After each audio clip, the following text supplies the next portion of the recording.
ભારતભરમાં પોતાના સ્વાદ માટે જાણીતા નવસારીના અમલસાડી ચીકુને એક નવી ઓળખ મળી છે।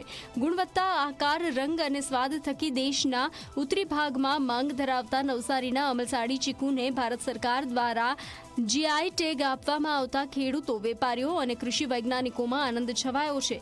જીઆઈ ટેગ મળતા ચીકુ પકવતા ખેડૂતોની આર્થિક સ્થિતિમાં પણ સુધારો આવશે।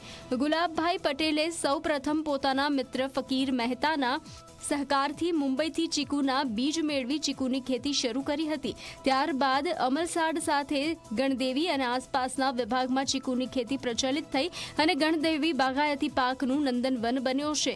એક ખેડૂતની જિજ્ઞાસાએ શરૂ કરેલા ચીકુની ખેતી આજે 2 જિલ્લાની 8,000 હેક્ટર જમીનમાં અંદાજે 50,000 ખેડૂતો કરતા થયા છે। નવસારી, વલસાડ જિલ્લા શાકભાજી અને ફળ મંડળી અંતર્ગત અન્ય 10 મંડળીઓ આવે છે, જે વાર્ષિક 28 થી 31,000 ટન ચીકુ ઉત્તર ભારતના દિલ્હી, પંજાબ, રાજસ્થાન, હરિયાણા, હિમાચલ પ્રદેશ સહિતના રાજ્યોમાં પહોંચાડે છે, જેના થકી વાર્ષિક 45 થી 63 કરોડ રૂપિયાની આવક મેળવે છે અને ખેડૂતોને પ્રતિ ટન 400 થી 600 રૂપિયા સુધી એવરેજ ભાવ મળી રહે છે, જેથી ચીકુ પ્રત્યે ખેડૂતનો લગાવ પણ વધુ છે। અમલસાડ ચીકુને જીઆઈ ટેગ મળ્યો છે।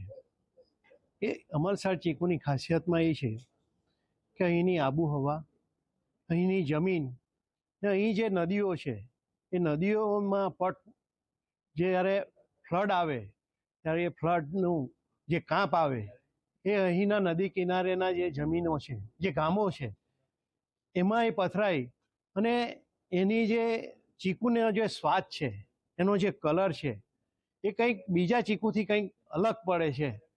એ એની ખાસિયત છે। વલસાડી ચીકુનું એક જીઆઈ ટેગથી આ વિભાગના ખેડૂતો માટે ખૂબ મોટો ફાયદો થનાર છે। ખેડૂતો આ જીઆઈ ટેગ વાળી એમના ચીકુની જે પ્રોડક્ટ છે એ પ્રોડક્ટને નેશનલ, ઇન્ટરનેશનલ માર્કેટમાં રજૂ કરી શકશે, વેચી શકશે અને આર્થિક ફાયદો પણ લઈ શકશે।